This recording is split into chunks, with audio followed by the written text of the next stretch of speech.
ISL season 1 2025-26-এর match week 1 complete হলো। 7টা ম্যাচ হওয়ার কথা ছিল, 6টা ম্যাচ হয়েছে, একটা ম্যাচ পোস্টপোন রয়েছে। Punjab FC versus Odisha FC কবে হবে এখনও অবধি অফিসিয়াল কোনো ডেট জানা যায়নি। বাকি যে 6টা ম্যাচ হয়েছে তার মধ্যে থেকে মোহনবাগান ভার্সেস কেরালা ব্লাস্টার্স ম্যাচের ডিটেল রিভিউ বং পিএনপিসি চ্যানেলে রয়েছে। East Bengal versus north east United FC ম্যাচের ডিটেল রিভিউ বং পিএনপিসি চ্যানেলে রয়েছে। আমি আজকের এই ভিডিওতে বাকি যে 4টে ম্যাচ হয়েছে সেই 4টে ম্যাচ নিয়ে প্রতিটা ম্যাচকে 2 মিনিট করে বলবো, কারণ মোটামুটি এই কটা টিম আমাদের ঠিক কীরকম ইমপ্রেস করলো, এই টিমগুলো থেকে আমাদের কী কী এক্সপেকটেশন রয়েছে, এবং মোটামুটি 13টা ম্যাচ শেষ হওয়ার পর টিমগুলোর সম্ভবত পজিশন কীরকম হতে পারে সেই নিয়ে কথা বলবো।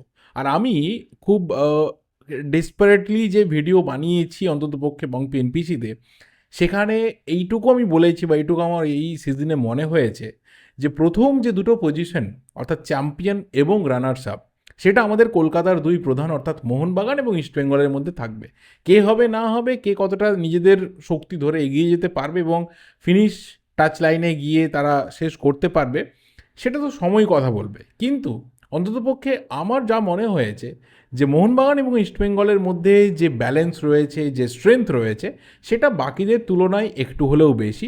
এবং খুব অঘটন কিছু না ঘটলে এই দুটো টিমের বাইরে অন্য কারোর এই সিজনে চ্যাম্পিয়ন হওয়ার সম্ভাবনা খুবই ক্ষীণ। যদি হয়ে যায় তাহলে অবশ্যই কিন্তু আমি পার্সোনালি ভীষণভাবে শকড হব বা আশ্চর্যও হব বলা চলে। যদি একবার লিগের স্ট্যান্ডিংয়ের দিকে তাকাই তাহলে দেখব 1-এ রয়েছে ইস্টবেঙ্গল 3 পয়েন্ট, 3 গোলের ডিফারেন্স, সেই কারণে 1-এ। 2-এ রয়েছে মোহনবাগান 3 পয়েন্ট, 2 গোলের ডিফারেন্স। বেঙ্গালুরু এফসি তারাও 3 পয়েন্ট, 2 গোলের ডিফারেন্স। মুম্বাই সিটি এফসি আজকে জিতেছে 3 পয়েন্ট, এবং জামশেদপুর এফসি 3 পয়েন্ট, তারাও কিন্তু রয়েছে একই পজিশনে ধরা চলে। এবং সবথেকে বড় কথা যে যারা জিতেছে, এটা একটা খুব মানে ইন্টারেস্টিং ব্যাপার যে যারা জিতেছে তারা প্রত্যেকেই কিন্তু ক্লিন সিট রেখেছে। জামশেদপুর, মুম্বাই, বেঙ্গালুরু, মোহনবাগান এবং ইস্টবেঙ্গল, এই প্রত্যেকটা টিম অর্থাৎ 5টা টিম তারা কিন্তু ক্লিন সিট রেখেছে। আর একটা মাত্র ম্যাচ ড্র হয়েছে, সেটা গোয়া ভার্সেস ইন্টারকাশি, সেই ম্যাচটা ড্র হয়েছে 1-1 গোলে। যদি এবার প্রত্যেকটা ম্যাচকে নিয়ে আলাদা করে বলি, যে 4টে ম্যাচের কথা বললাম, তাহলে প্রথম ম্যাচ হচ্ছে গোয়া ভার্সেস ইন্টারকাশি। দুটো টিম কীরকম ইমপ্রেস করলো এবং সম্ভাবনা কী কী থাকছে। গোয়া ডেফিনেটলি তারা সুপার কাপ চ্যাম্পিয়ন হয়েছে, তারা এফসি চ্যাম্পিয়ন্স লিগ 2-এ যাচ্ছে এবং তাদের অনেকটাই শক্তি ক্ষয় হয়েছে বিদেশি প্লেয়ার নিরিখেই বলা চলে, খুব একটা ইন্ডিয়ান প্লেয়ারের নিরিখে শক্তি ক্ষয় হয়নি। বাট তাদের স্কোয়াড ভালো, কিন্তু চ্যাম্পিয়ন হওয়া বা ওপরের দিকে খুব স্ট্রংলি থাকা কতটা সম্ভব হবে জানি না। এবং তারা সম্ভবত মিড টেবিলে ফিনিশ করতে পারে যদি না খুব একটা তাদের ইন্ডিয়ান প্লেয়াররা out of the box regular বেসিসে পারফর্ম করে। কিন্তু বিদেশি প্লেয়ারের নিরিখে তাদের শক্তি প্রচণ্ড পরিমাণে কিন্তু দুর্বল হয়েছে। ইন্টারকাশিকে দেখে ভীষণ ডেসপারেট লাগছে, ইন্টারকাশিকে দেখে ভালো লাগছে। বেশ কিছু ইয়াং ট্যালেন্ট যেমন রয়েছে, ঠিক তেমনই কিন্তু সিজন ক্যাম্পেনার এক্সপিরিয়েন্সড প্লেয়াররা রয়েছে, ভালো কোয়ালিটি কিছু বিদেশি প্লেয়ার রয়েছে, এবং তার সাথে বেঞ্চে রয়েছে কোচ অ্যান্থনি লোপেজ হাভাস, অর্থাৎ আমাদের ফেভারিট দাদু। তো ইন্টারকাশিও বেশ ভালো জায়গাতে ফিনিশ করতে পারে। প্রথম সিজনটা তাদের কিন্তু যথেষ্ট ভালো কাটবে এবং আমার ধারণা ইন্টারকাশি কিন্তু মিড টেবিলেই ফিনিশ করবে, মানে ওই 6 থেকে 8 এর মধ্যেই কিন্তু ইন্টারকাশি ফিনিশ করার মতো সব রকম সম্ভাবনা রয়েছে। ওপরের দিকে যদি আরও বেটার ফিনিশ করে তাহলে ইন্টারকাশির জন্য একটা ট্রিমেন্ডাস সিজন কিন্তু যাবে। দ্বিতীয় যে ম্যাচটা হয়েছে এরপর, যেটা আমি এর আগে কথা বলিনি, সেটা হচ্ছে Jamshedpur versus Mohammedan sporting. Mohammedan sporting খুবই দুর্বল টিম, এবং শুরুতেই বলে রাখা ভালো যে যে 3টে টিম পার্টিকুলার রেলিগেশনের জন্য ফাইট করবে তার মধ্যে কিন্তু মোহামেডান স্পোর্টিং থাকছে। যা মোহামেডান স্পোর্টিংয়ের অবস্থা, যে ইন্ডিয়ান প্লেয়াররা রয়েছে তারাও কিন্তু এই মুহূর্তে মোটিভেটেড না। আগামী কতদিন মোহামেডান স্পোর্টিংয়ের পুরো অপারেশনস ঠিকভাবে চলবে কেউ কিন্তু নিশ্চয়তা দিয়ে বলতে পারছে না। যদি চলেও যায় 13টা ম্যাচের জন্য, তাহলেও কিন্তু মোহামেডান স্পোর্টিংয়ের যে স্ট্রেংথ, সেই স্ট্রেংথ কিন্তু খুবই দুর্বল।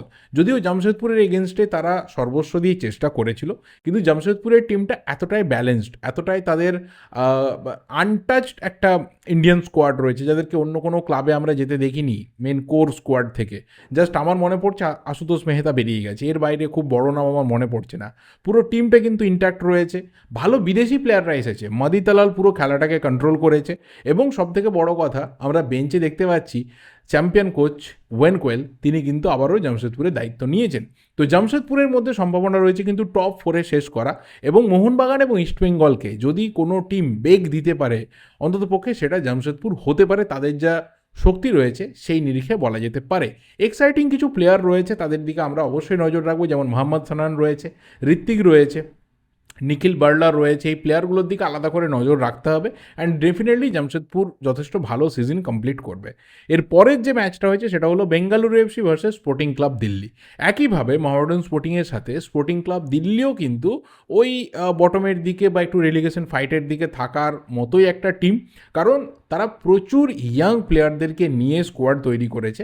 বিদেশি প্লেয়ারদের মধ্যেও খুব একটা ইন্ডিয়ান ফুটবলের এক্সপিরিয়েন্স কিন্তু নেই, কিন্তু যদি ভালো কিছু করে দেয় টমাস টর্চ তার প্রফেশনাল কেরিয়ারে একদম ফুল টাইম কোচ হিসাবে, সেটা কিন্তু একটা রিমার্কেবল তার জার্নি হয়ে থাকবে। কিন্তু উল্টো দিকে বেঙ্গালুরু এফসি তারা সর্বশক্তি দিয়ে অন্ততপক্ষে ওপরের দিকে থাকার চেষ্টা করবে, কারণ ইন্ডিয়ান যে কোর টিমটা সেটা ইনট্যাক্ট, সেখানে কোনো পরিবর্তন হয়নি। সেখানে সিনিয়র প্লেয়ারে ভর্তি, ভাই, যেমন সুনীল ছেত্রী রয়েছে, দ্য লেজেন্ড রয়েছে, তার সাথে গুরপ্রীত সিং সান্ধু রয়েছে, রাহুল ভেকে, নিখিল পূজারি, চিংলেন ছানা, Suresh Singh, lots off season long campaigner রয়েছে। তো যথেষ্ট ভালোভাবে ওরা ফিনিশ করবে। আশিক কুরুনিয়ান, নাম ভুলে যাচ্ছিলাম, রোশন নওরেম সিং, মানে শিবা শক্তি, প্রচুর ভালো ভালো প্লেয়ার রয়েছে। বিদেশি যে দুজন প্লেয়ারকে আমরা দেখছি তাদেরকেও মোটামুটি ভালোই লেগেছে, এবং তার সাথে রায়ান উইলিয়ামস, যে কিন্তু আর অস্ট্রেলিয়ান নেই, সে এখন ইন্ডিয়ান হয়ে গেছে। তো ভালো স্কোয়াড রয়েছে। কলমে 3জন বিদেশি হলেও কলমে কিন্তু 2জন বিদেশি, এবং তারা মোটামুটি ওপরের দিকের টিমগুলোকে ভালো ফাইট দেবে, এবং আমার আন্দাজ বেঙ্গালুরু কিন্তু টপ 4-এর মধ্যে থাকবে।